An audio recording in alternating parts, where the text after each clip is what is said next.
following week, Amara made her way to the airport, having finally made her decision. She had chosen to leave for China. Starting over in a new place felt like the right thing to do, and maybe it would help her heal from her mother's death. She approached James, who was waiting for her at the airport. He seemed genuinely happy that she had decided to come with him, and promised to make sure she was well cared for and would never lack anything again. Together they moved through the check-in area. Amara sat in first class for the very first time, a small spark of excitement bubbling in her chest.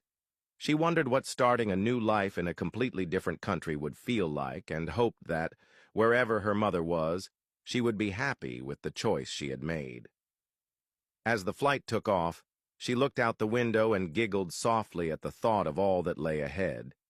Sitting across from her, a young Chinese man glanced at her with a judgmental look.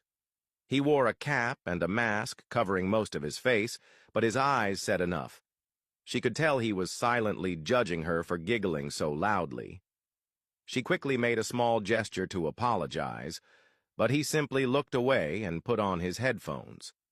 She watched him for a moment, thinking about how cold he seemed, and guessed he might be one of those entitled rich kids who looked down on people who had less than them. Finally, they landed in Shanghai, China. As Amara walked through the bustling airport beside her father, she kept glancing around, taking in the new surroundings. The city felt alive and vibrant, and for a moment, it took her mind off everything she had left behind. She smiled quietly, reminding herself that this would be her new home now. Her father told her to go ahead towards the exit, explaining that he needed to talk to a friend and that their driver would be waiting for her outside. Amara nodded, her heart fluttering with nervous excitement, and made her way towards the exit.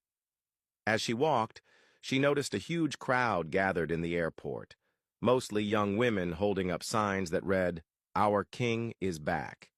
They had their phones and cameras out, screaming and shouting with excitement. Amara squeezed through the sea of fans, curious about who they were waiting for. Luckily, the driver spotted her in the crowd and led her to the car. Curious, she asked him who the fans were waiting for. The driver explained that they were waiting for the heir to one of the biggest companies in China, who had been gone for 10 years and was finally returning home. He added that the women were probably so excited because he was also very handsome. Amara laughed softly to herself, thinking how crazy it was for people to obsess over celebrities as if they had no other life.